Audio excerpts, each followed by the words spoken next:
Au nom du Père, du Fils et du Saint-Esprit. La paix soit avec vous. Bienvenue à vous tous qui avez eu le courage de venir dans cette église, affronter même le coronavirus. Et je salue aussi ceux qui sont restés chez eux sans doute pour se protéger, mais je les salue bien sûr ceux qui nous regardent sur KTO, qui nous écoutent sur Radio Notre-Dame. Nous sommes ici pour accueillir la miséricorde du Seigneur. Nous sommes ici pour accueillir aussi son corps, et voilà pourquoi. Pour pouvoir l'accueillir dignement, nous reconnaissons ensemble que nous sommes pécheurs. Je confesse à Dieu Tout-Puissant, je reconnais devant mes frères, que j'ai péché en pensée, en parole, par action et par omission. Oui, j'ai vraiment péché. C'est pourquoi je supplie la Vierge Marie, les anges et tous les saints, et vous aussi mes frères, de prier pour moi le Seigneur notre Dieu. Que Dieu Tout-Puissant nous fasse miséricorde, qu'il nous pardonne nos péchés et nous conduise à la vie éternelle.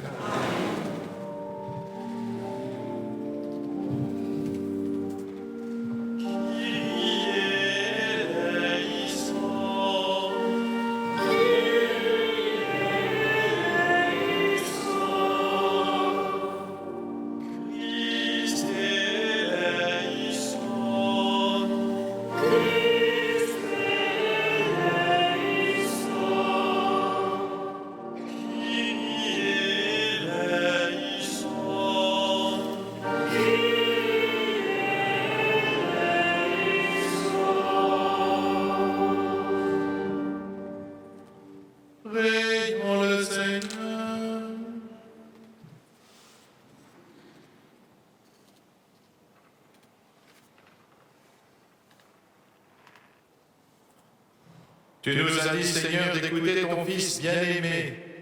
Fais-nous trouver dans ta parole les livres dont notre foi a besoin. Et nous aurons le regard assez pur pour discerner ta gloire par Jésus-Christ, ton Fils, notre Seigneur et notre Dieu, qui vit et règne avec toi dans l'unité du Saint-Esprit, maintenant et pour les siècles des siècles. Amen.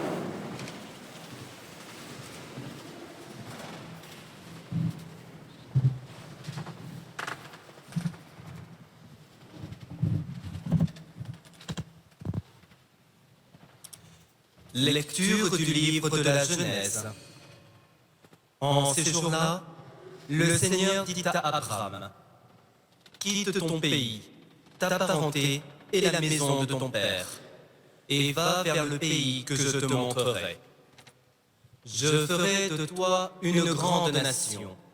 Je te bénirai. Je rendrai grand ton nom, et tu deviendras une bénédiction. Je bénirai ceux qui te béniront, celui qui te maudira, je le réprouverai. En toi seront bénies toutes les familles de la terre. » Abraham s'en alla, comme le Seigneur le lui avait dit, et Lot s'en alla avec lui. Parole du Seigneur.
Mettent de l'espoir en son amour pour les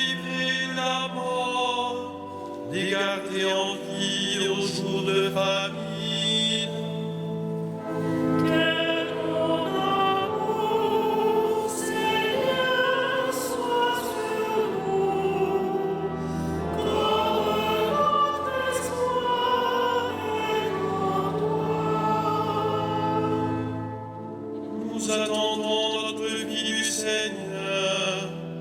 Il est pour nous un appui, un bouclier.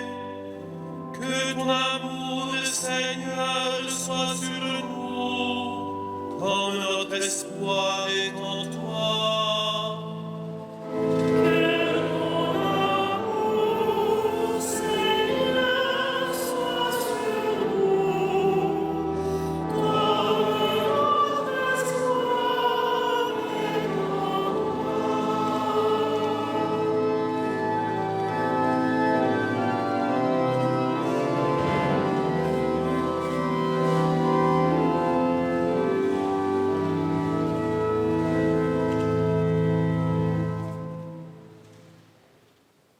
Lecture de la deuxième lettre de Saint Paul apôtre à Timothée. Fils bien-aimé, avec la force de Dieu, prends ta part des souffrances liées à l'annonce de l'Évangile. Car Dieu nous a sauvés, il nous a appelés à une vocation sainte, non pas à cause de nos propres actes, mais à cause de son projet à lui et de sa grâce. Cette grâce nous avait été donnée dans le Christ Jésus avant tous les siècles, et maintenant elle est devenue visible, car notre Sauveur, le Christ Jésus, s'est manifesté. Il a détruit la mort et il a fait resplendir la vie et l'immortalité par l'annonce de l'Évangile. Parole du Seigneur.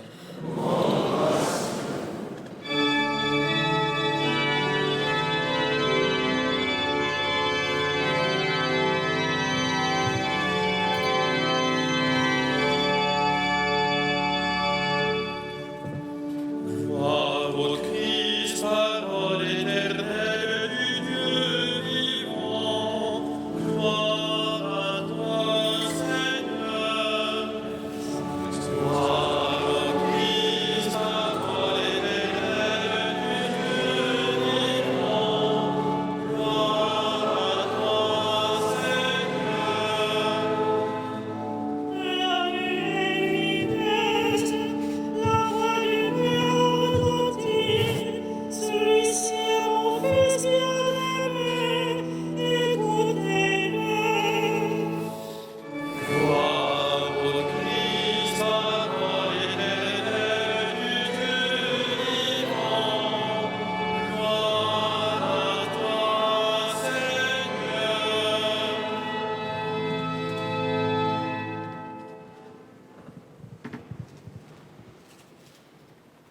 Le Seigneur soit avec vous. Évangile de Jésus-Christ selon saint Matthieu.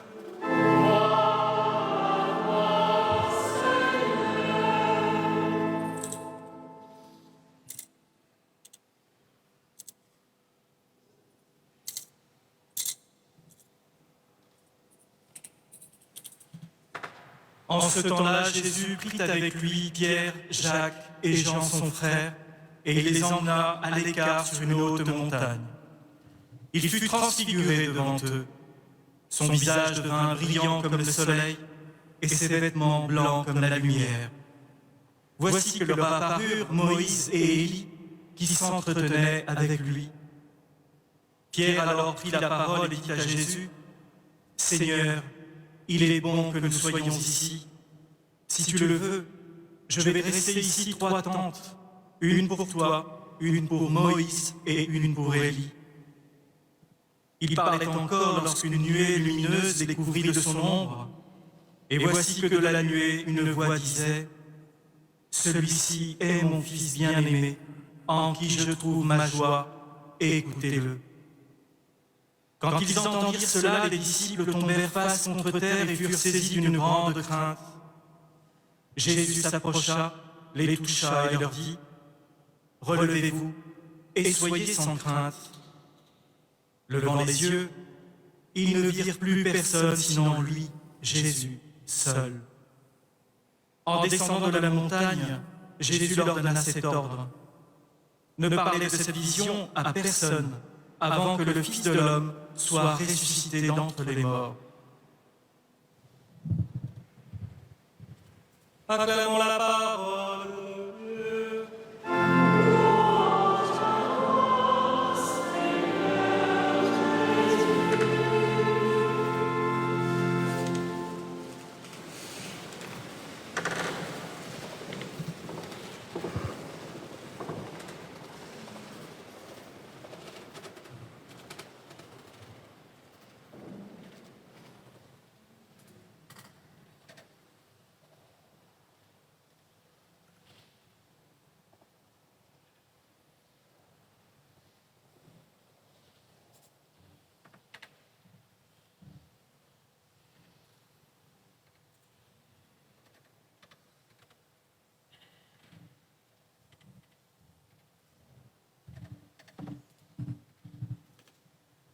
Son visage devint brillant comme le soleil.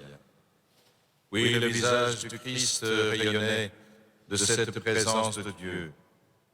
C'était le visage de Dieu qui nous était enfin révélé. Vous connaissez bien sûr cette grande prière des psaumes. Ah, quand pourrais-je voir Dieu face à face? Quand pourrais-je m'avancer, paraître devant Dieu? Et puis Moïse, cette prière qu'il avait adressée à Dieu en lui demandant de le voir, de le contempler, de contempler son visage. Et la réponse, vous la connaissez, nul ne peut voir Dieu sans mourir. Enfin, nous voyons en Jésus-Christ le visage de Dieu. Ce visage rayonnant, ce visage lumineux. Oui, le visage. Quand nous voulons rencontrer quelqu'un, vraiment, quand nous rencontrons quelqu'un dans la rue ou ailleurs, la première chose que nous regardons, si vraiment nous voulons le rencontrer, si nous ne voulons pas mettre la main dessus, c'est d'abord son visage. Le visage, c'est l'expression de la personne. C'est aussi ce que nous voulons communiquer. Un visage fermé nous font comprendre qu'il vaut mieux ne pas déranger. Un visage souriant nous indique que la personne est ouverte à la rencontre. Nous avons sans doute fait les uns et les autres cette expérience, dans le métro bien sûr, mais ailleurs. Voilà le visage, notre visage, reflète notre cœur, notre disposition et notre réalité intérieure. Le visage de Jésus, lui, porte toute la clarté de Dieu. Et c'est cela qui apparaît à la transfiguration. Mais par cette transfiguration de Jésus dans son humanité, où apparaît bien sûr cette divinité, et les trois témoins le verront défiguré, vous le savez bien, défiguré sur la croix, répondant à cette prophétie du prophète Isaïe, il n'aura plus d'apparence humaine, et là, voilà que celui qui a vraiment pris notre condition d'homme et qui ira jusqu'au bout de la condition d'homme, nous fait apparaître sa condition divine. Et nous comprenons que si le Christ a bien voulu vivre notre humanité, s'il a véritablement assumé totalement notre humanité et qu'il est un vrai homme, c'est pour nous montrer que notre corps aussi peut être transfiguré, car c'est aussi dans notre corps que le message de lumière peut se communiquer. Ce n'est pas seulement dans nos propos, dans nos belles réflexions, dans notre pensée ou dans nos paroles, non. C'est aussi par notre corps que se manifeste la lumière de Dieu, par nous, en nous. Rappelons-nous le visage de Moïse, quand il parlait avec Dieu sur la montagne et qu'il descendait. Les autres voyaient son visage rayonner, à tel point qu'il a été obligé de mettre un voile sur son visage. Oui, la rencontre avec Dieu nous illumine et fait rayonner notre visage. Jésus nous apprend par son incarnation que notre corps humain est le premier reflet de la gloire de Dieu qui est en nous. L'être humain est appelé à révéler Dieu, et c'est ainsi que notre visage, notre sourire manifeste la présence de Dieu en nous. Il s'agit de communiquer ce sourire de la tendresse de Dieu. Nous sommes appelés, en effet, à rayonner Dieu, la beauté de Dieu, la lumière de Dieu, le rayonnement de Dieu. Maurice Zadel disait aux chrétiens, vous êtes le visage de l'éternelle lumière. Et le problème, c'est que nous pensons que Dieu est à l'extérieur de nous. Et du coup, nous entretenons avec lui une relation crispée, une relation souvent contrainte. Voilà, nous allons à sa rencontre de temps en temps dans la prière, comme on vient rencontrer quelqu'un qu'il faut bien rencontrer. Non, ce n'est pas cela, nous l'avons entendu tout à l'heure d'ailleurs. Dans la prédication de Carême que nous avons entendue, nous voyons bien que c'est au fond des casseroles qu'il faut aussi manifester l'Esprit Saint. C'est dans toute la banalité de nos vies qu'il faut rayonner Dieu, parce que Dieu n'est pas en dehors. Saint Augustin l'a écrit dans ses confessions. Il a eu cette révélation qui lui fut donnée. Ah, ô beauté ineffable, si antique et si nouvelle, tu étais au-dedans de moi, et moi, j'étais au dehors. Voilà. C'est là la question qui se pose à chacun d'entre nous. Si Dieu est au dehors, alors Dieu est étranger à ce que nous sommes. Mais si Dieu est en nous, nous ne pouvons le connaître réellement qu'à travers lui. C'est nous-mêmes que nous connaissons, si nous le connaissons en nous. Dieu est cette lumière intérieure qu'il faut faire rayonner. Et la seule manière de le faire rayonner, c'est d'accueillir cet amour incommensurable qui nous a été révélé par le Christ. Oui, il faut apprendre à aimer. D'abord à aimer le Christ qui est la lumière des nations et qui nous apprend à nous aimer les uns les autres comme il nous a aimés. Rappelez-vous ce qu'il a dit. Si quelqu'un m'aime, le Père et moi, nous viendrons chez lui et chez lui, nous ferons notre demeure. C'est bien en nous que Dieu s'installe.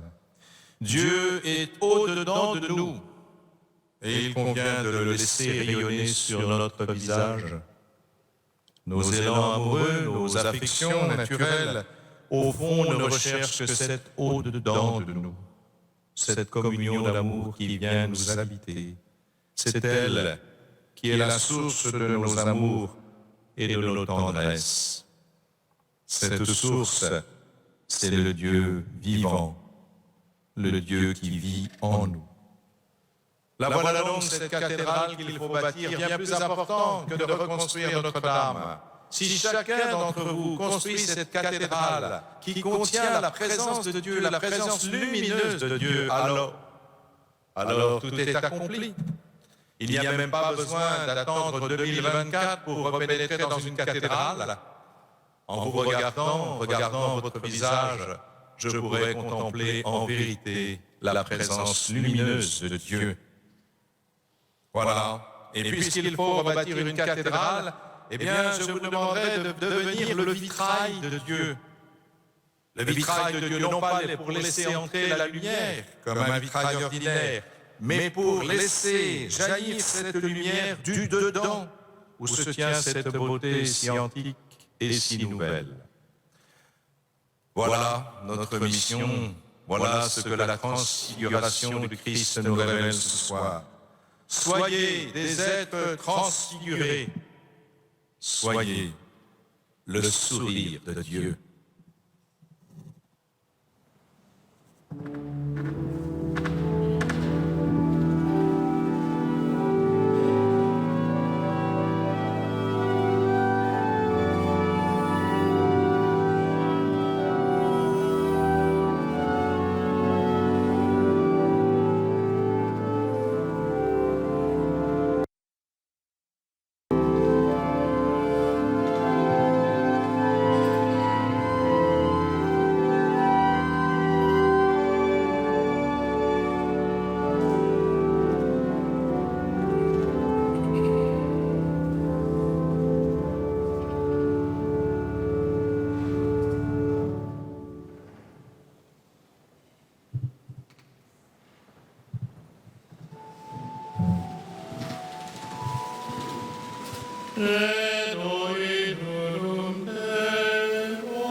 transialem patri, perque bonia facta sunt. Qui materos homines, et materos a salute, descendite celis. Et incarnatus es de Spiritus Sancti, ex Maria Virgine, et uno factus est. Prodi Christus netiam amoris, summotium milagro, passus in secundus est. Et resurrexit tertia die, secundus scripturas,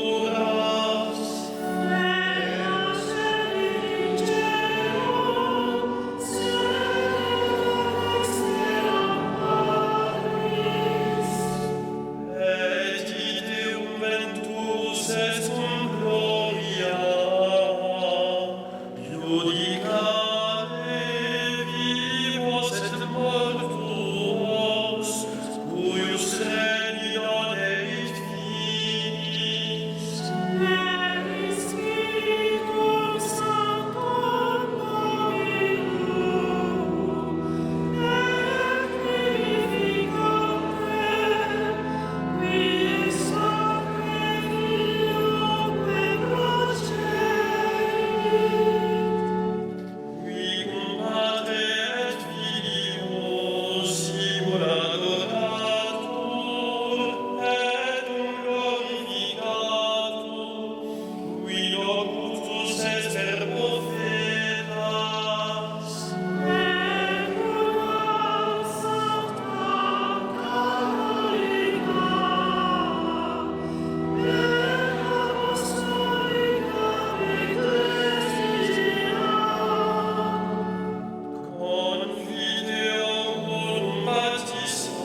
et ensemble au moment d'offrir le sacrifice de toute l'Église. Que cette offrande, Seigneur, nous purifie de nos péchés, qu'elle sanctifie le corps et l'esprit de tes fidèles et les prépare à célébrer les fêtes pascales par Jésus le Christ, notre Seigneur. Le Seigneur soit avec vous. Élevons notre cœur. Rendons grâce au Seigneur notre Dieu.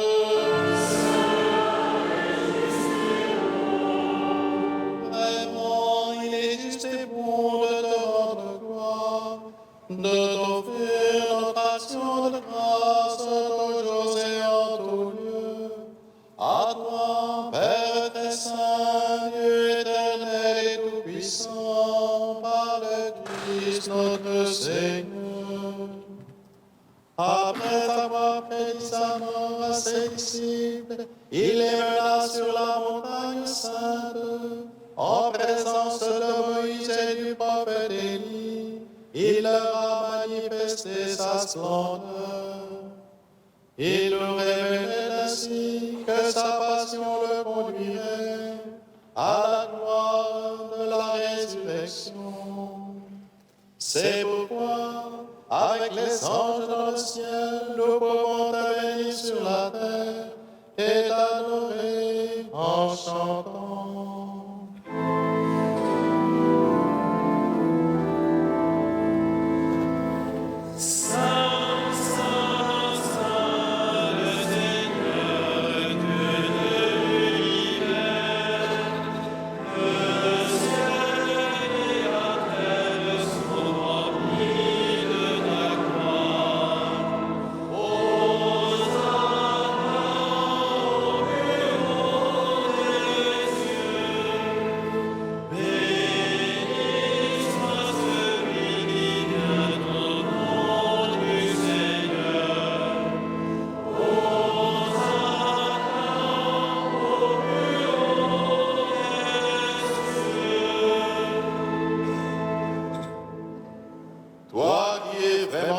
Toi qui es la source de toute sainteté, nous voici rassemblés devant toi. Et dans la communion de toute l'Église, en ce premier jour de la semaine, nous célébrons le jour où le Christ est ressuscité d'entre les morts. Par lui que tu as élevé à ta droite, Dieu notre Père, nous te prions. Sanctifie ces offrandes en répandant sur elles ton esprit, qu'elles deviennent pour nous le corps et le sang de Jésus, le Christ, notre Seigneur.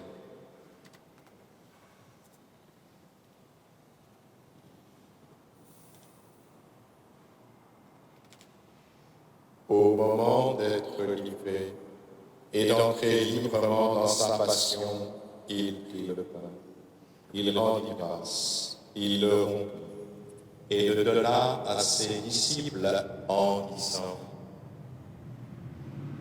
Prenez et mangez-en tous.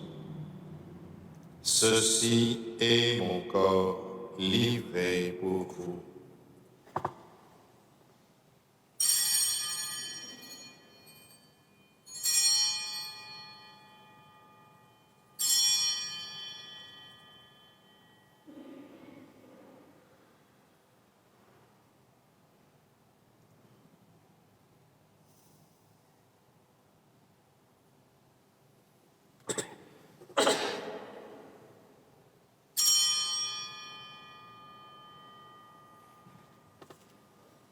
De même, à la fin du repas, il prit la coupe. De nouveau, il rendit grâce et la donna à ses disciples en disant : Prenez et buvez-en tous, car ceci est la coupe de mon sang, le sang de l'alliance nouvelle et éternelle, qui sera versé pour vous et pour la multitude en rémission des péchés. Vous ferez cela en mémoire de moi.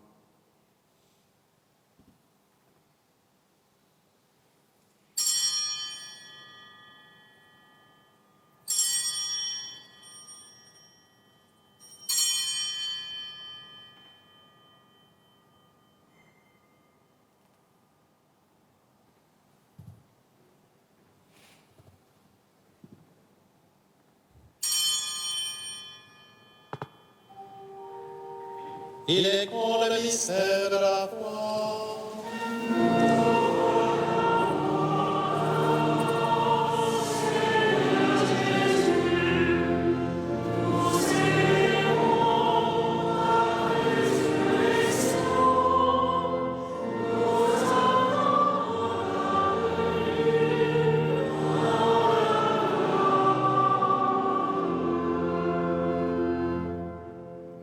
Faisant ici mémoire de la mort et de la résurrection de ton Fils, nous t'offrons, Seigneur, le pain de la vie et la coupe du salut.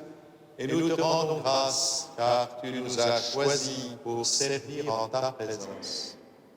Humblement, nous te demandons qu'en ayant part au corps et au sang du Christ, nous soyons rassemblés par l'Esprit Saint en un seul corps.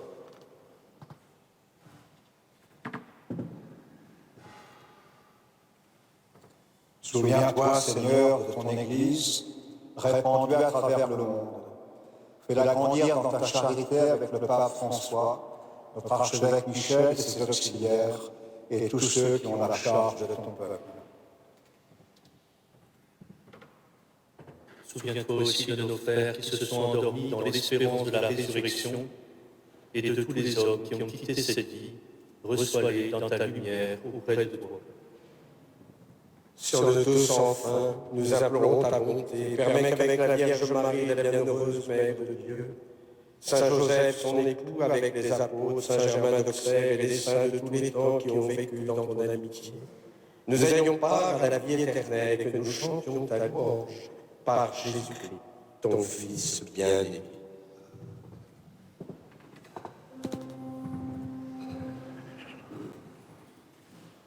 Par lui, avec lui et en lui.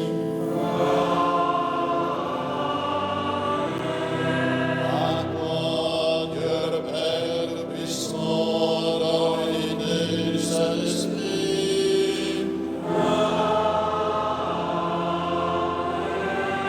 Tout honneur et toute gloire pour les siècles des siècles.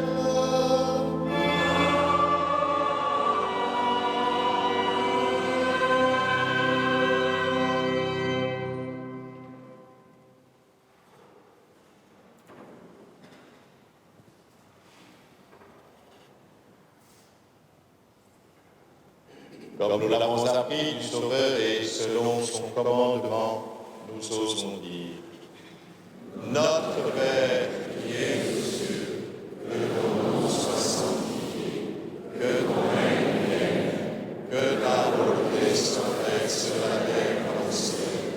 Donne-nous aujourd'hui notre pain de ce jour. Pardonne-nous nos offenses, comme nous pardonnons aussi à ceux qui nous ont offensés.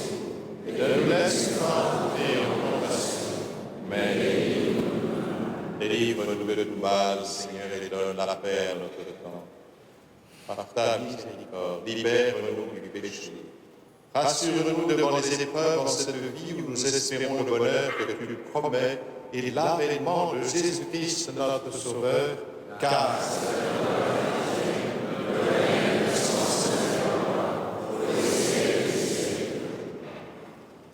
Seigneur Jésus-Christ, tu as dit à tes apôtres que je vous laisse la paix, je vous donne ma paix. Ne regarde pas nos péchés et la foi de l'Église. Pour que ta volonté s'accomplisse, donne-lui toujours cette paix et conduis-la vers l'unité parfaite, toi qui règnes pour les siècles des siècles. Que la paix du Seigneur soit toujours avec vous.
les inviter au repas du Seigneur.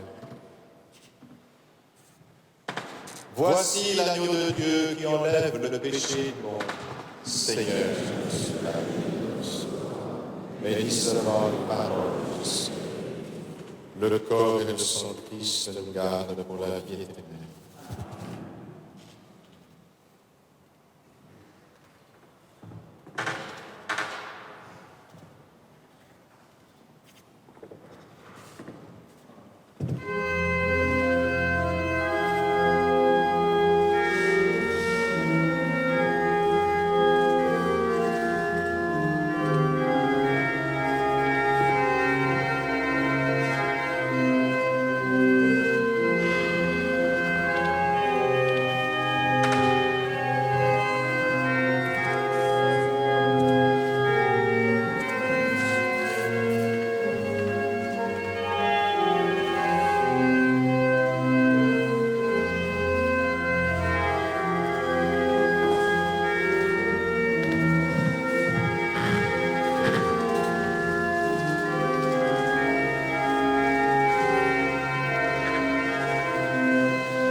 Prions ensemble.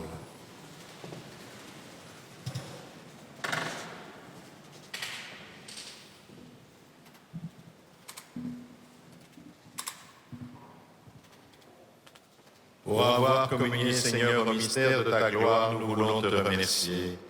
Toi qui nous donnes déjà en cette vie d'avoir part au bien de ton royaume, par Jésus le Christ, notre Seigneur. Je vous invite à emporter avec vous le programme, notre agenda. Comme tous les vendredis de carême, eh bien, je me retrouverai à 15h pour la vénération de la Sainte Couronne d'Épines, qui est une heure sainte, plutôt 2 heures saintes. Puis nous méditerons à partir du chapitre 10 de Saint Jean. Samedi, nous accueillerons les équipes diocésaines du Rosaire, et si tout se passe bien, dimanche prochain, eh bien, nous nous retrouverons pour la 3e conférence de carême, l'Église vraiment sainte, point d'interrogation. Notre maîtrise, c'était nos solistes de la maîtrise Notre-Dame de Paris, parce que les autres sont en train de préparer le requiem de Cambrai pour les Bernardins. Voilà. Et donc, je n'ai pas besoin de vous dire, tout ce que nous avons chanté, nous le connaissons, c'est marqué Sanctus d'Assemblée. Écoutez, mon Père, c'est extraordinaire. À vous méditer comme ça sur le chapitre 10, il me semble rappeler que ça doit être quelque chose qui doit rejoindre ma devise. Je suis venu pour qu'ils aient la vie d'ailleurs en abondance. Eh oui. Vous méditez sur l'abondance en plein carême. Je suis un peu surpris. C'est comme ça. Le Seigneur soit avec vous. Que Dieu Tout-Puissant vous bénisse le Père, le Fils et le Saint-Esprit.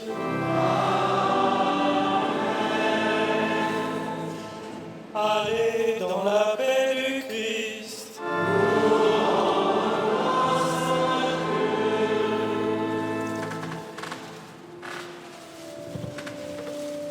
Ave Regina Caelum,